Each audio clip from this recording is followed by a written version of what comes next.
Welcome to HBCU Her Voice, a place where we celebrate the powerful voices and stories of remarkable women from historically Black colleges and universities.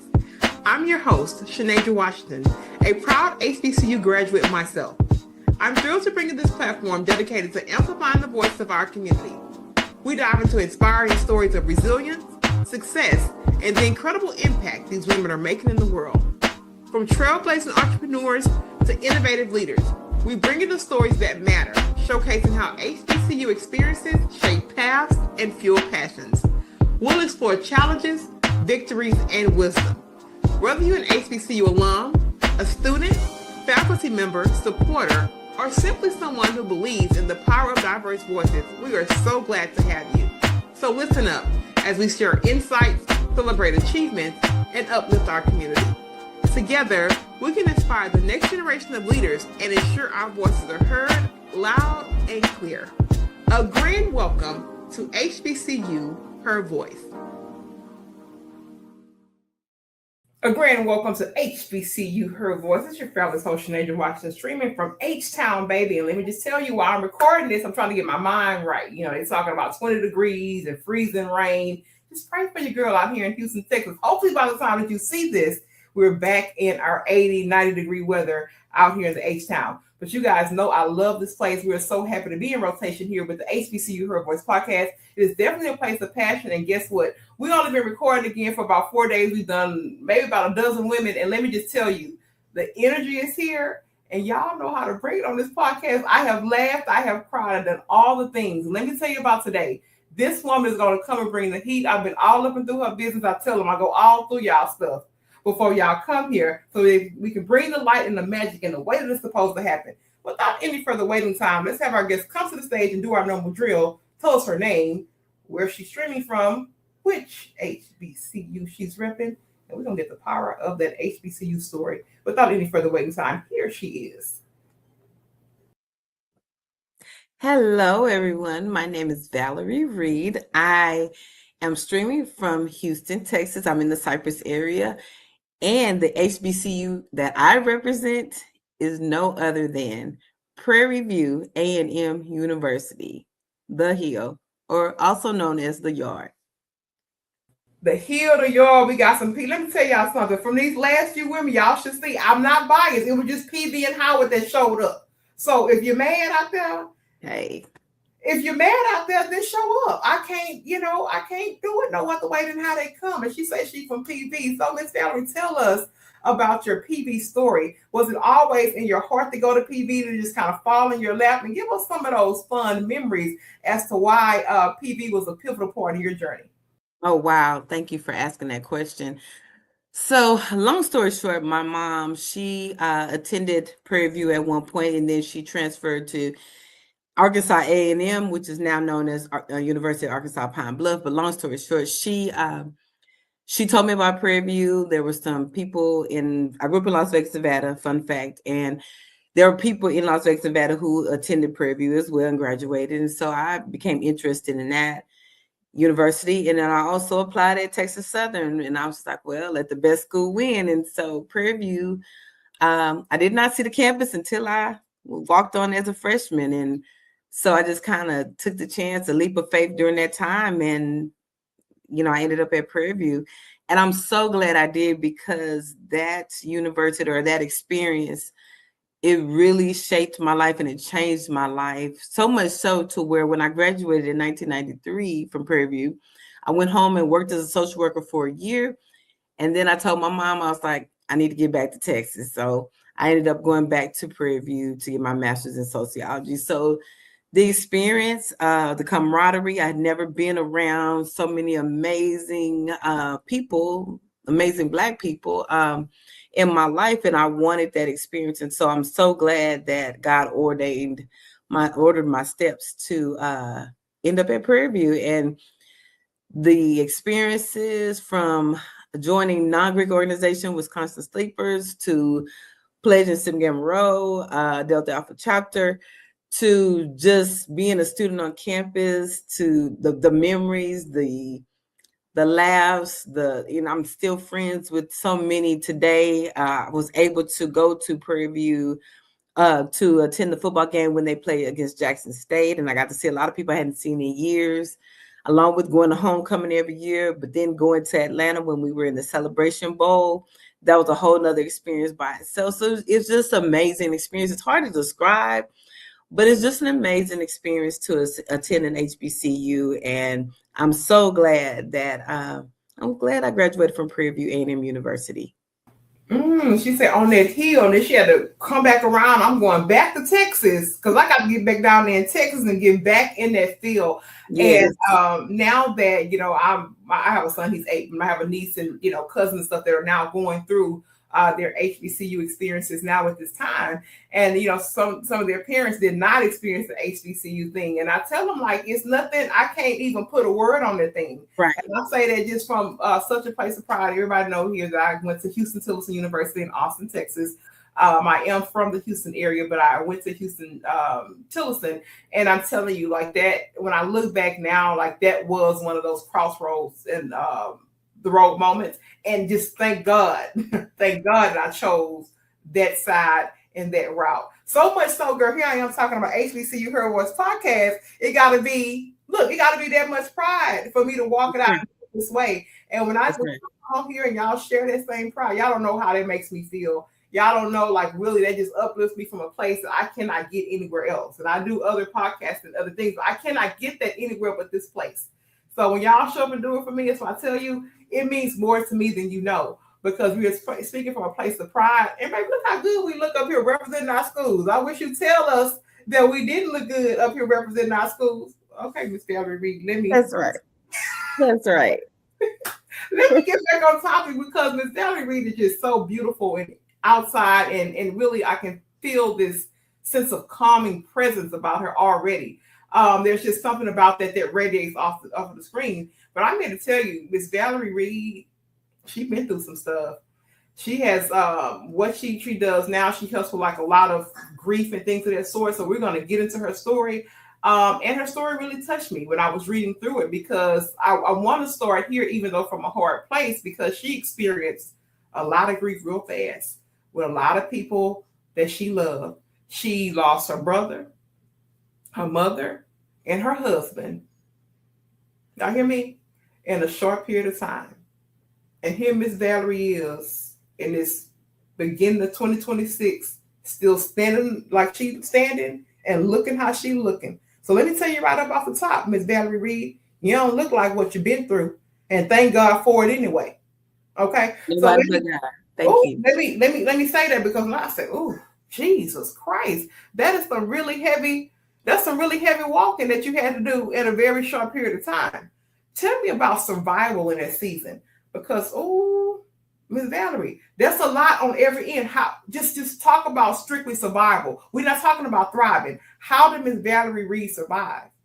That's a great question. Honestly speaking, I look back now and it's really a blur. And if that makes sense to anybody, it's really a blur, because you go from having family to not having family.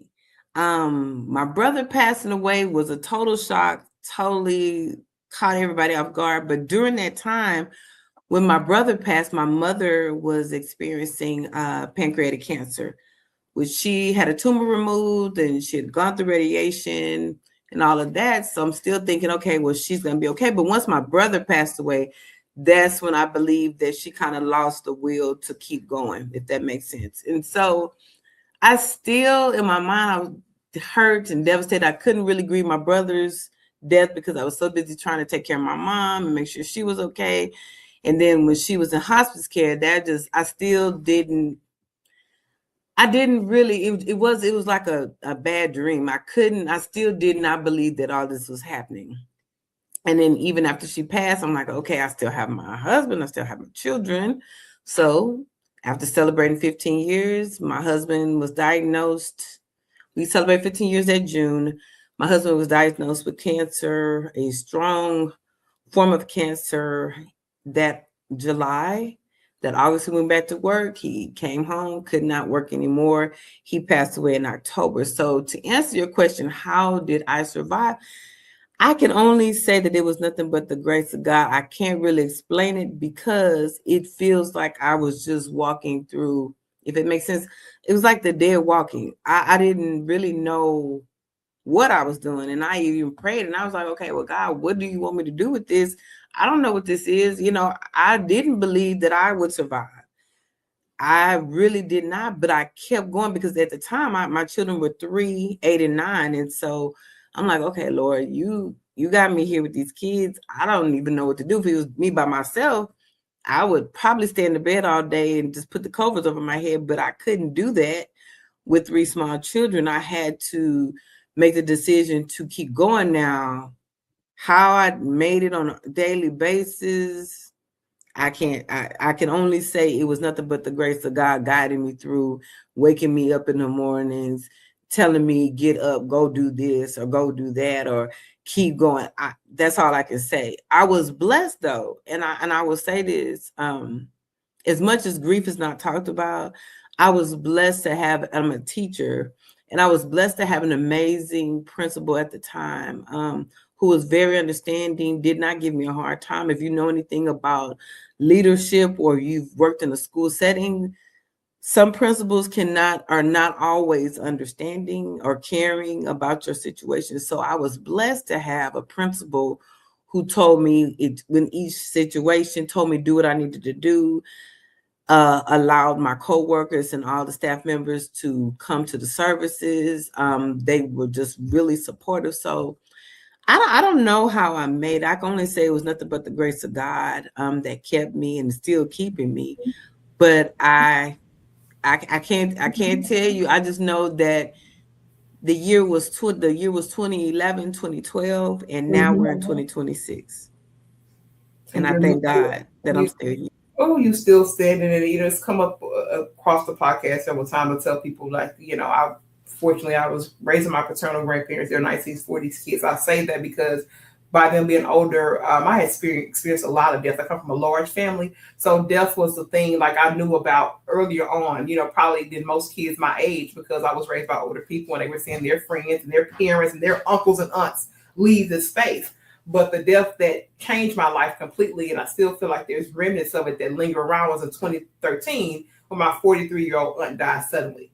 Just died suddenly and left 3 kids behind. Ages at that time, I think he was like, the youngest was like 6th grade, so maybe about 10, 11. And we had like one that had just graduated high school. He was about 18. And the oldest one at the time, he was a young adult, maybe 21, 22 at the time. It really reshaped the way that my family navigated the space. We didn't know really what to do. We didn't see group counseling. Everybody was just doing their own mode of survival, whatever that looked like. And one of the things that you said in that first segment, and I got chills because that's how I described that period for 2 years. That was 2013. So from 2013 to 2015, Miss Valerie, I called that my walking dead period. And I say it all the time. I was like, there is literally a time and space where I walked on this earth dead. And I know for a fact that it was almost 24 months to the letter that I did that. And how I knew who he is and who he continues to be is that her birthday is February the 1st. On February the 1st of 2015, I walked into a church service and he had spoke about my entire journey. He didn't know he was doing it. Wow. On her birthday, February the 1st of 2015. I ended up joining that church and stayed with it for quite a bit of time. But that was me finally somewhat starting to breathe again. And in that period of time, I really learned so much about God's grace. Because there's literally like no way. Like I think a lot of people, that's why my perspective, especially when it comes to grief, like I don't have any place to judge anybody with how they deal with grief. Because although I didn't have the habits that people will be like, oh, that's so shameful, or you taking a substance or something like that. Miss Valerie Reed, I used to work myself to death. I used to spend 65 plus hours in 1 week at some people's place, getting there at 7 o'clock in the morning and leaving at 8:30 at night every day. It would, at the end of the day, it'll be a little light over my desk. All the lights on the floor is off. And people are here cleaning up. And I'm still in here tinkering and doing all this stuff. And people that went on home. Right. So I just want to say, like, I know that it was his grace. So to look back Absolutely. now in hindsight, 12, 13 years later, and to still really be standing. And that's part of the reason, I mean, yes, HBCU heard what, but part of the reason of this podcast even exists is that, Lord, I got to do it the way in which you said. There are people that are holding stories Yes. that are Yes. connected to our other side of freedom, and we just hold them in. And Absolutely. even if we are in places talking about it, we're doing it with scripts. We're doing it this way. We Mhm. can't do it over here like this. No. We're not able to Mm. do that because I know how much I have needed to hear someone else's story and how much I have been transformed in this place just because you show up and tell Sinead Watkins, oh, crazy girl on the north side of Houston, Texas. You tell this old crazy girl, yes. But Miss Right. Valerie, let me ask you about this as it relates to grief. Tell me what it taught you Sure. about relationship to grief. Excuse me. Tell me what it taught you about relationships. Because girl, when a person Mm. leave this place, Miss Valerie, I ain't never been no fighter. Like I ain't never had to square with nobody in life. I'm not a fighter. I'm a gentle soul. Baby, I thought I was gonna have to knock a head off Miss Valerie, but I didn't. I did okay. He kept me. But tell me about what he talked about relationships. They get real tricky when people leave this space. Woo. Well, I'm so glad you said that, and I'm glad that you have understanding of that because so many people don't. I will say this. Relationships shift. They shift in a way where I was not prepared. Even though I was not prepared for the losses, I was definitely not prepared for people to change. I did not know that when people die, people walk away from you. I had no understanding of that because I had never experienced it. And I didn't know anybody that had experienced it. So yeah. Um, I will say this from the angle of my brother passing away, it wasn't a tremendous impact in the sense of relationships because he was a quieter person. He dealt with certain people, but then he didn't deal with certain people. So he wasn't like as outgoing as I am. I'll say it like that. When my mom passed away, the impact was there, but not as huge as the impact of losing my husband. I will say this: when you're married and you have friends, married couple friends, I thought that the married couple friends are still the married couple friends, but that is very far from the truth. The married couple friends that I had, uh, they just stopped fooling with me, stopped dealing with me, didn't come around, did not they stopped calling. And those relationships are probably the ones that hurt me the most because I expected more. I expected better. I expected them because we're friends, right? I'm expecting everyone to check on me and the kids, to stay in touch. If I need anything, I'm just thinking that they would do the things that I think that I would do. I thought I would do, if I were in those shoes. But it was totally opposite. A lot of people that I expected to be there were not there. And like you said, relationships were tricky, even so much so where I confronted one set of friends rather, and I kind of talked, and they just told me it was my job to reach out to them. And I was just like, I just don't get why, you know what I've been through, you know what I'm dealing with, you know what I dealt with.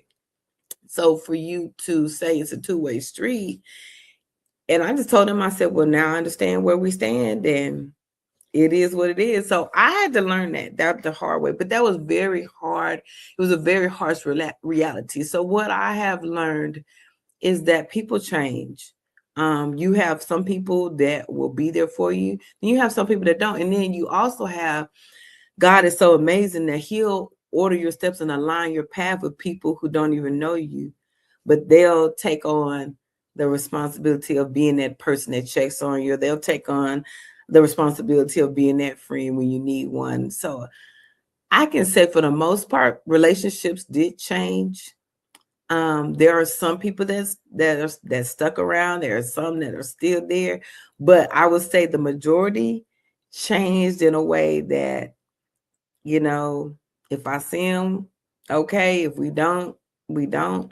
But it was an eye-opening experience to say the least. And so I would tell anybody, if you have a close, if you have people around you that love you, that show their love to you, then you really have something special. Because I thought I did, but I did not. And you know what, Miss Valerie, I have been in this season of my life, I have been cherishing those people that just say, like, look, we just for real checking on you. We don't want to Yes. doubt you. And it's a small circle. I have to tell you Yes. that. It's a very small circle of people. So if y'all watch this episode to this point, y'all know who y'all are. I want to tell you I love Yes. you, and I'm gonna give you your roses right now because you don't have to do it the way that you do. You don't have to Absolutely. love me. You don't have to check on me. You don't have to do any of that. So if you take it out of your time, and we all know we have a lot of stuff going on. So if you take it out your time to check on this crazy girl and see if she okay, even if I don't answer the phone all the time, thank you for Absolutely. loving me from a pure place because it's far and few between. And what you're talking about for me, it resonates like in a different way because like even in this walk of life, because I have like such a large family, like so many things. But then when things started happening, I had to like actually grieve people who were still alive, Miss Valerie. I Yes. saw that because those relationships and stuff changed. It's like, oh, like what happened? And they're still very much here. Can very much see them and touch them and do all the things. Right. People But they just not change. around. And fair enough. And that was I was just probably like 20, 21, 22. I was just stuck on that. Why they changed. But then I had to turn the mirror around, Miss Valerie Reed. Guess what, Sinead Washington? So have you. Yeah. So have you. And Right. that's okay. Okay, Right. because in this journey of evolution, I'm okay with if that next level doesn't necessarily transcend or represent where someone else is. I am Right. mature enough to say that's okay. That's So right. at the front end of this journey, which is the hurtful side, like why are you acting like that? Like they don't say congratulations. They don't show up. They don't do this. They don't do that. Like how could this be? And I'm like the one that show up to everything. Like I got such this love in my heart and Right. community, and Right. these people do not reciprocate that. Right. But then they No, go, you're right. And like you, I had to learn because I held grudges for a long time. And I was just like, I was angry. I was upset. And then finally, I don't remember if I was attended a grief share meeting or if it was a sermon, but it was basically like appreciate the people that you have. Don't worry about the people that you don't have that's or that it. have walked away. Love on the ones that are still there. And so I had to come to terms with that. I appreciate the ones that are still here, but I also appreciate the ones that walked away because maybe you just weren't supposed to be with me for this season. And I have to be okay with that. And I don't look at it as rejection anymore. I look at it as God's protection. It's literally his protection, Mhm. and I think if we learn that, we will navigate the space a little bit lighter because we Yes. really just want to hold on to a bunch of stuff, even if it's wasteful and hurtful to us. Yes. We can call them and touch them. It's you gotta let the waste go. And when I say Yes. waste, I don't mean that in the negative or condescending way. I Right. really don't. But Right. it's wasteful for this period in my life. Now, what I do like, Miss Valerie Reed, is that you give voice to grief, and I can appreciate that.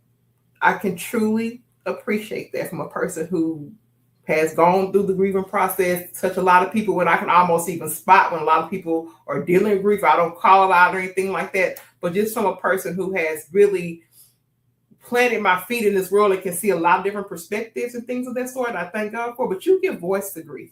And I really appreciate that. Tell me why you think it's so hard, especially in our community, to give grief voice. Why? We don't. Well, number one, we don't talk about it. Let's be honest. We don't talk about it. We will go to the service. We will go to the cemetery. We will say we're going to be there. We'll stop by and drop off chicken. We might call the next week. We might call 2 weeks later, but we don't talk about grief. An interesting thing, and I'm gonna come back around to it, is that when I went to go purchase my mom's headstone, it was a particular cemetery here in Houston, and I was telling the gentleman who was helping us, I said, well, I'm sorry, I'm running a little late. I had to have somebody watch my children. He said, no, you could have brought the children with you. And I said, well, I didn't know if I should. He said, you should. He said, because we don't you know, we always want to shelter the kids from this, but we should, because they need to understand that this is a part of life. That comment changed my perspective on, you know what, we do need to talk about grief. We do need to talk about loss. I just felt like it was necessary to talk about, because we don't talk about it. We don't talk about we don't talk about the death, the dying. We don't talk about people in hospice. Yeah, they say pray. Okay, well, yeah, but you know, we pray, but it's just like, okay, the part of life is that we're all going to die. So if that person's in hospice at one point in time, it might not be when we think it's going to be, but eventually they're going to die. You know, eventually we all will. So we need to start talking about this. I realize that we don't talk about it at all. We cover it up like it's not going to happen, or that it happens. And then we wonder why we don't grieve healthily, is because we don't have a healthy view of it. It's part of life. We should be talking about it. I'll never forget when my grandmother passed away, probably I was in college. We didn't talk about grief. We didn't talk about death. So that was like the closest, that was probably the first time someone close to me, an immediate family member, passed away. And even then, it was just like, you didn't really talk about it. And I'm just like, so fast forward to now, I'm like, we got to talk about this. This is people. Number one, death and dying is a part of life.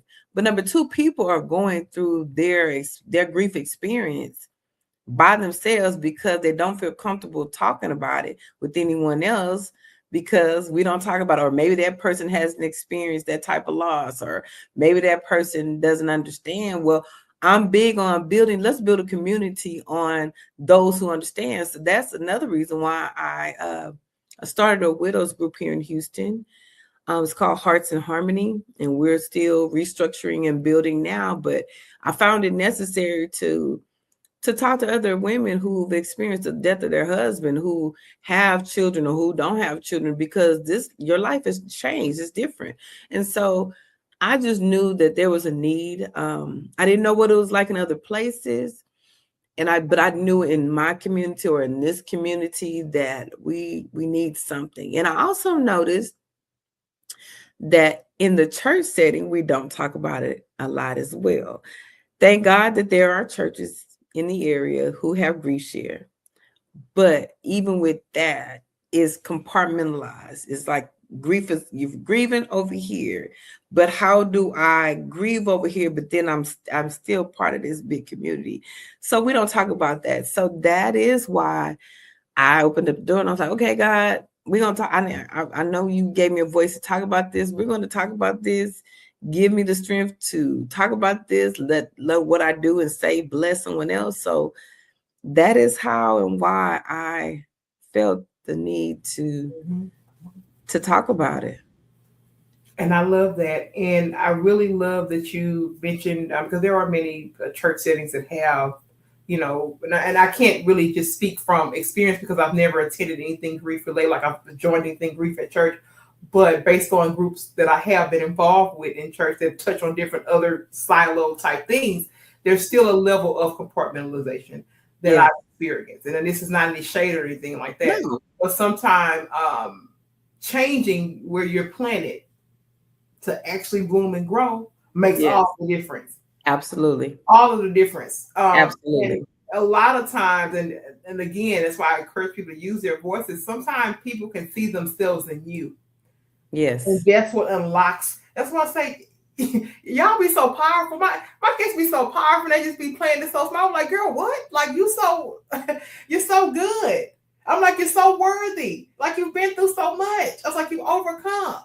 And they just be kind of like just sitting back.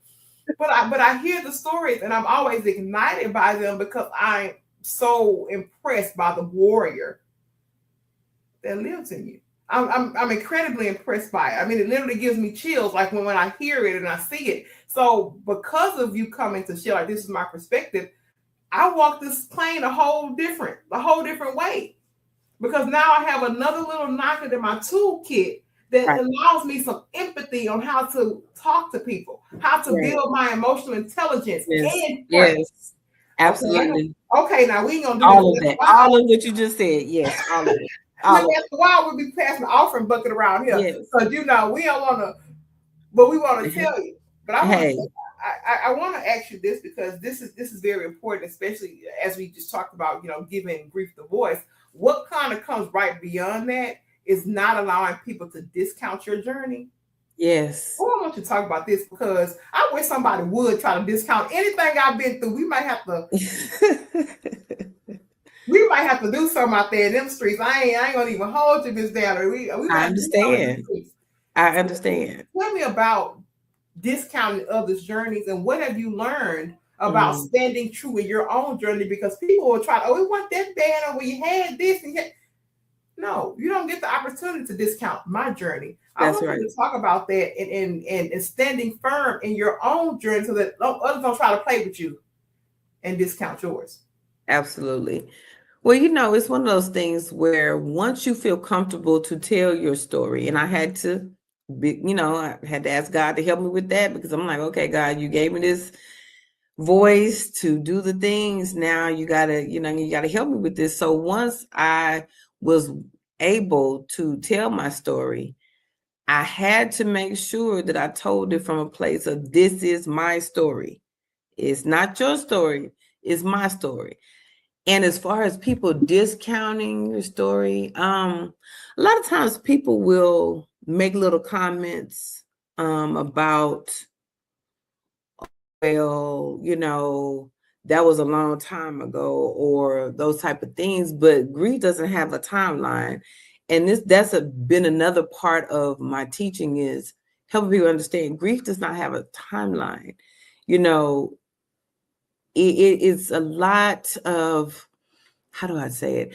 It's hard to explain, but grief doesn't have a timeline because yes, we move forward in life, but at the same time, we still have in the back of our minds that this happened, or these people are no longer here, or I no longer have that, or I no longer have these circle of friends, or I no longer have this.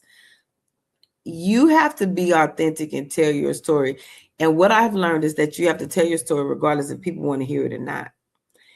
And that right there has probably been the spark for me, is that people will try to discount your story. When they see you, let's be real about it. When people see you without knowing your story, they've already judged you. And then when you open your mouth and you start telling your story, they're looking at you like, wait a minute, what? That happened? Yes, that happened. And yes, I'm still here. And yes, God has blessed me. And yes, it was rough, but yes, God has still blessed me. And so you can't let people discount your story. I think that we're a lot more powerful than many people would want to either say or realize, but we can't let people discount our stories. I believe, whether it's grief or not, or whatever your story, your testimony is, I believe that we all have something to share, something to contribute to the next person to help them on this journey called life. There are a lot of things that I wish I would have known when I was a college freshman, or even a college senior, or even my 20s, that I wish I would have known then like I know now. Some things I probably would have done different, but at the same time, I would not take this journey back for anything. It's been an amazing ride, and I know that God is not done with me. So as far as people discounting my story, no, no, no. And I don't know. I also know this too. The older you get, the more you will not let anybody discount the story. So we speak up and we say what we need to say in a nice, professional way. But you're not gonna discount my story. I'm gonna tell my story, and I'm gonna give you all. Now, what you do with it is what you do with it. But as far as discounting my story, absolutely not. And if women heard this younger in their journey, Yes. oh my God, it would just make waves of difference. That's why I show up. Yes. One of the reasons why I show up every day. It's one of the Absolutely. reasons why I show up every day and I do it the way that I do. Because, like I say, I had to have an awakening well over into my 30s to Mhm. understand that everything that had happened to me was real. Everything Absolutely. that had happened to me needed to have voice. Why? Yes. Because those were keys to my freedom. Absolutely. And you can look back at your life and say, oh my goodness, you know, and I tell people all the time, I was just like, you look back. And I was telling somebody the other day, I said, I graduated from Prairie View in 1993. It don't feel like it's been that long. It really, truly does not feel that long. And that's why I was telling a young lady I was mentoring. I said, do everything that you want. If you put your mind, it's something that you want to do, pray about it, ask God to help you and lead you, but do it. I said, because you look back, it's 10 years, it's 20 years, it's 30 years. And you look up and you're like, wait a minute, where did time go? Yes. So we're not discounting stories. We learn from the various things that happen to us, and we press on and we move forward. And yes, and for this younger generation, the way that y'all doing it, y'all falling off quicker than people that's my age and beyond. And I mean that on some real stuff. Like these kids be on some wildlife. Yes. Some wildlife living. Well, and I even tell my children who are 17, 23, and 22, I say, y'all, like we were just cut from a different cloth, and they're like some of the things that they are troubled by. I'm like, okay, we work through that. That's, it's not the end of the world. It's not a reason to jump off the cliff. It's okay. So building up their stamina, building up their ability to cope with life is huge. And see that's the part that's needed. That's why these stories actually matter, because these kids been raised on TikTok and all these other different things versus having like a real life situation. That stuff over there ain't real. These people doing all kind of things to make money, do all kind of different things. So babe, what's actually real? And what you're gonna do when life actually happens, you have to navigate it. What you really gonna do? So, well, and it's funny you said that, because I told my children when my husband passed away, I told my children, I said, you're still expected to show up. This world does not care. Yeah, they're gonna be nice to you for a couple of days, but they still expect you to show up. Show up, do your best, come home, we cry. I was just, and that might sound harsh to people, but that's the reality of it. Yeah. So that's good, because the world keeps turning. And I know that it's a hard thing, because that person that you love is not in it anymore. So I mean, I get that divide, but at the end of the day, you still have to keep going. And then one of the things that grief taught me is about how intentional it is to be in the race. Yeah, it was 43, baby. I changed my life forever. When that happened, I was like 27. I was 27 years old. I was still in my 20s at that time, and because of that, like I felt like my life really just, in the way I seen life, the way I understood life. And like I said, had been to numerous amounts of funerals by that time, but that one just put a wrench in my heart. Absolutely. And I never can go back to who I was prior to that. I'm not saying I want to. I'm not saying any of that. There's part of me that longs for that, because I feel like the unit was just together, and it wasn't a whole lot of. It was just so simple. It was like a little bit simple. So sometimes my heart and my soul craves that simplicity, because things just was how it was. Now look with close community and crew. So that part of me it brings you back to where you said like grief doesn't have a timeline, because there's moments or different things, or maybe something I see on TV, or a different little thing that will trigger a moment that I really miss. Yes. I really miss. I'm like, oh my God, like where did that come from? I wasn't even expecting to have this string of emotions today. Yes. Where did it even come from? So that's why it's important to show up and keep talking about it, because you're not going to be exempt from any of these feelings and what may trigger it today, next week, 10 years now. Here it is 13 years from now, and I'm still talking about it like it happened yesterday. Absolutely. Now, you got your Hearts in Harmony, which I love this widow support. But, you have a lot of different things coming up. Graduations, a new nonprofit, talking about another book ahead. Girl, just talking about you out here doing stuff is basically what Ms. Valerie Reed is saying. Tell me what the next chapter looks like. What do you envision in this next chapter? And what are you saying you want in this next chapter? Because when you've lost a lot and you're rebuilding, regaining, it's important to stay grounded on what you really want. What do you see in this new chapter? Because you ain't got no babies no more. No. These folks, these folks is finna do. I mean, they doing their own thing. So, what does Miss Valerie want in this next chapter? That's a great question. Thank you for asking. I would just say I just want to continue to enjoy life, write, do work with the nonprofit, continue to work with my sorority and be an impact there. Continue to work at my church, be an impact there. And travel. I really want to do more traveling. One of the things I was telling my children the other day is when my husband and I were married, we didn't do a lot of traveling. And I look back at that and I said, I really wish that we would have had those moments. I wish we would have taken advantage of the moments where we could have traveled more and spent more time together like that. So traveling, writing more books, traveling, getting out, meeting people, networking. I don't know, just try to enjoy life as much as possible. As we know, life changes. In a matter of seconds, life changes. So just continuing to be supportive of my children, but at the same time, letting them fly. Let them branch out and fly and let me just enjoy life. I would like companionship again.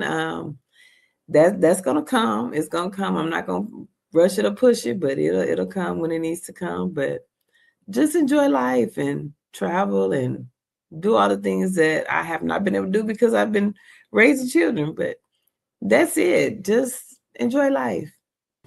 That's it. Enjoy life, because you almost empty nester. You're gonna be an empty nester one day, and you got to sit there with them feelings, and you got to be okay in you. So even though I got a son and he 8 years old, I tell my son every day, Mama's gonna be intentional about pouring into her, because when you, Yes, if God willing, and you get grown and you start living your life, Mama still got to be okay with herself. Mama absolutely. still gotta navigate the world and be in this space. And I say being here now with you, and then being like in the middle with my grandparents being 77 and 81 years old, and seeing where they are in their stage of life, and they kind of tell me like some of the things they wish they would have done, and some of the things. Yes, It's a delicate place to be in. So it I is. don't be having the time for a whole lot of extra stuff, and people know that. Like I don't entertain a lot of different things, Right. because where I am in life and seeing like life at 8, a life toward the latter part of it, and being and walking this thing, Mhm. we don't be having time for like the extra. I get up, I try Yeah, it, I give it, and we move on, and we move on, and with grace and stuff, and love, and walk in faith. That's it. absolutely. All the extra Absolutely. stuff, I And, can't. and time flies so fast. Like I said, you wake up one day, it's just like it's 10 years, it's 20 years. It's just like, wait a minute. Time does not stop. And as far as your children, I tell anybody when they get to middle school, it's over. Once they pass elementary school, middle school, high school, there is college. This is you look No up, more you blink, it's gone. Take a joking. lot of pictures, go take off work and go to the programs, do all the things because you can't get those memories back. You can't get those Oh my memories back. goodness, because they flying. You're right. I mean, and Mhm. people, I think when COVID happened, it was kind of like a time warp. Like people didn't realize that their time was just passing. Because now Right. when people see me, they're like, "What grade your son in first?" I'm like, "That boy in third. That boy Yeah. finna be in fourth at the end of the school year. In August, he'll be in fourth grade. That boy ain't first." And you look up again, he'll be in middle school. I'm I mean, telling you.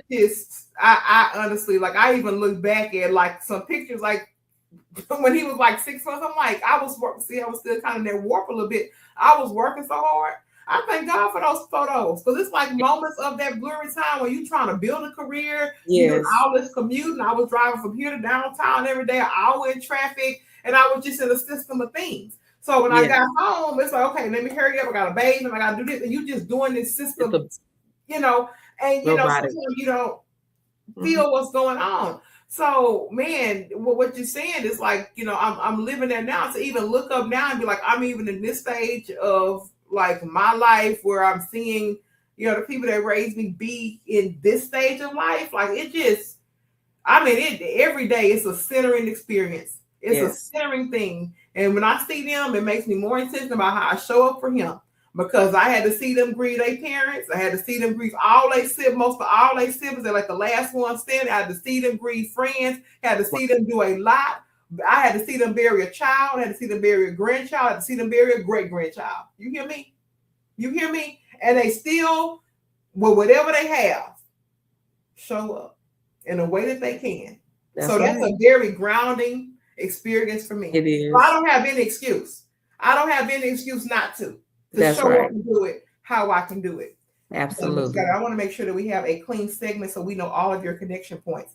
I know that you have your widow group. If you want to drop something there, I don't know if you have a website, a YouTube channel, any socials. We just want to make sure that we know how to get in touch with you post this interview. So I'm going to go off the screen so you can do that. Okay. All right. So on Instagram, I'm at Strong to Thee. On Instagram, I'm Strong to Thee. On Facebook, I am Valerie Johnson Reed. Hearts in Harmony, the Facebook page is being worked on right now. It's not set up already. It's being finalized in the finalized stages. So as soon as I get that, I will drop that information as well. YouTube, I do have a YouTube page. If you type in Valerie Johnson Reed, I should pop up. I do have a channel where I talk about widow things. I just talk about grief in general. And a lot of times you'll see me walking because I do walk to exercise or whatever. But so far, those are the social media platforms that we're on. But stay tuned. The website is coming soon along with the Facebook page. Absolutely.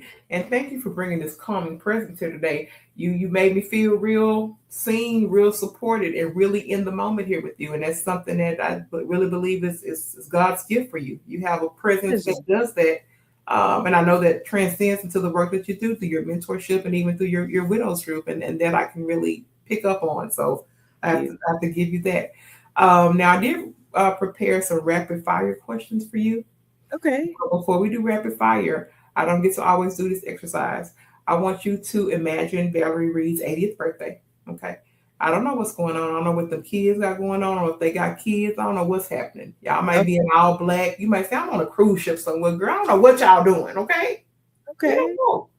But I want you to tell me what you are hoping that people are saying about you. They say, okay, look, now it's time to give tributes to Valerie Reed. What are you hoping that they're saying to you? And then behind that, think about your daily walk and what you're doing to make sure that those things are being said. Okay. I would hope that because I am an educator as well, I would hope from the student teacher standpoint, I would hope that they would say that I was an advocate for children. I do teach special education, so I'm an advocate for children in the special education program. Because my oldest son went through the special education program and he still does receive accommodations in college. So I'm a big advocate for doing what's right for kids in general, but especially those that are under the special education umbrella. So I would hope that they would say I was definitely an advocate or intricate part of them being educated to this day. I would hope that people would say that I had a caring heart and a willing spirit to help them do whatever it took to help them in whatever aspect of life I needed to help them in. As far as talking about grief, I would hope that they would also share that I gave grief a voice, kind of like what you said. I gave grief a voice, a face, and a name as well, because I did not know. I created all of this because I did not hear people talking about it or see anybody talk about it.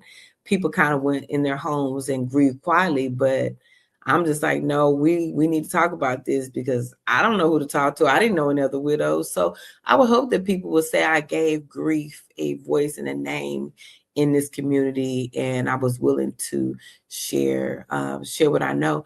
And I would also hope that my children would say that she did whatever she could do to make sure we had everything that we not so much wanted, but that they needed. So, that I just would hope that everybody would continue to just be excited about me being the person I am, and that I've always tried to help someone. If I know that there's a need, I'll also try to work hard to meet the need as much as possible.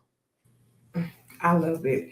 And I feel like your life story and your life's hurt and your repositioning of that hurt and navigation through grief are the seeds that are blooming basically to get you there. When I listen to the playback and things of that, because even now, even though it's so hurtful, and I understand, like even for me, some of those very hurtful parts of me, now that I talk about them, They are parts of clarity. So when it comes out, people are like, oh, well, how you? I'm like, well, baby, you didn't know all the tears I had to cry. You didn't know, you don't know all the things I actually have to work through. This That's is actually representation of the clarity piece, but it take a whole bunch of stuff. When stuff is muddy, That's don't you got right. to do a whole bunch of wiping and cleaning and coming back around for you to see through it again? Dirty work. Yes. Yes. That's all I'm saying now. Okay, we're gonna go ahead and do this. We're gonna have to go this rapid fire. There's just a few prepared questions. You don't get a whole lot. You just get a sentence, maybe just a word, just to keep it here in the moment. I'm one ready. Word. Only get one word that describes your grief journey.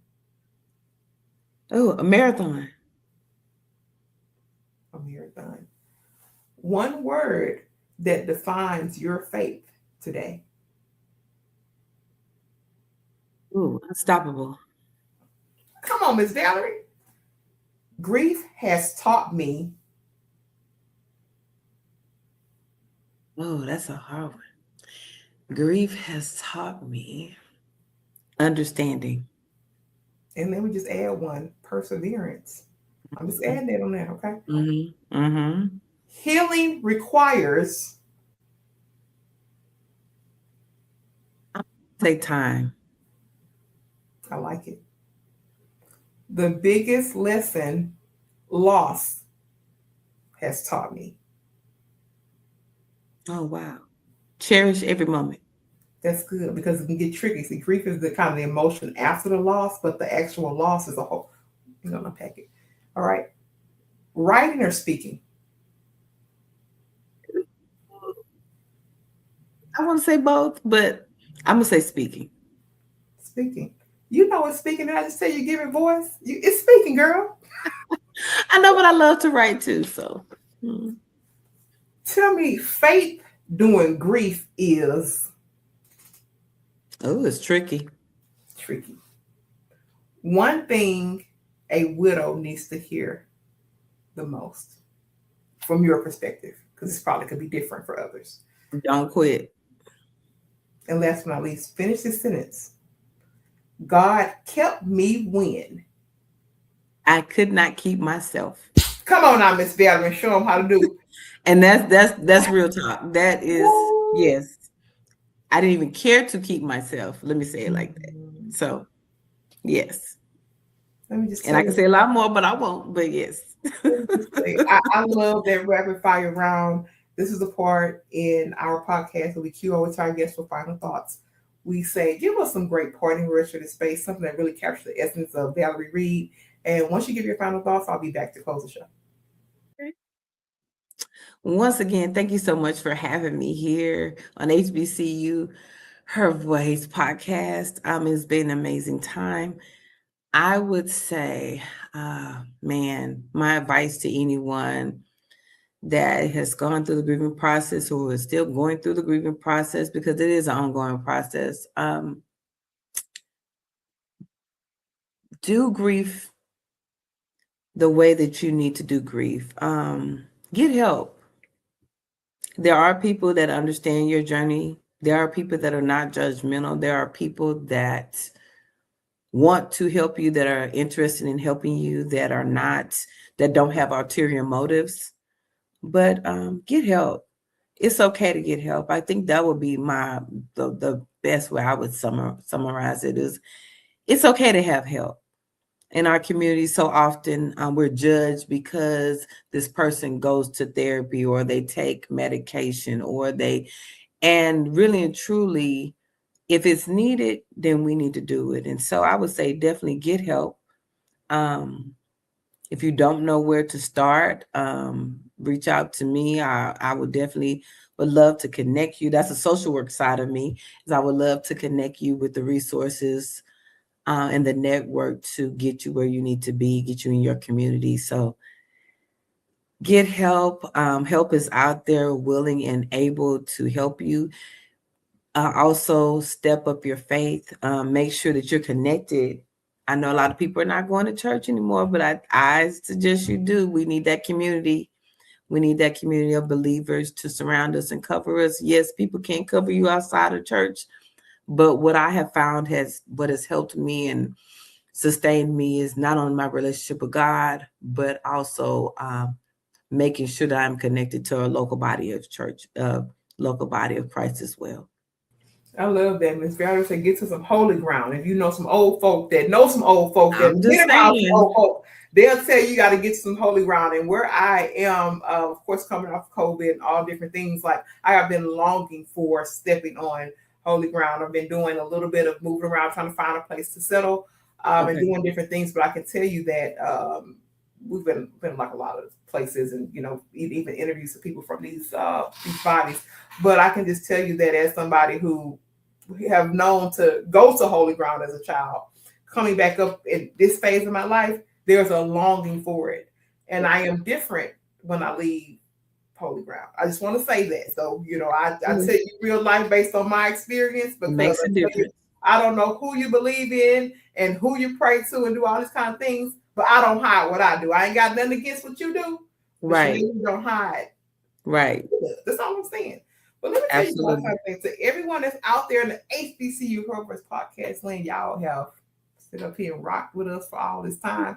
And one of the things I got to get better at, and I need to go ahead and just say it, I don't even do 30-minute podcasts anymore. My guests be so good, I be taking their time. Like, oh, it's going to be 30 minutes, and it's 56 minutes and counting. No, that's why I'm just like, oops, are we over time? But hey, I've loved it. I truly enjoy it. Thank you.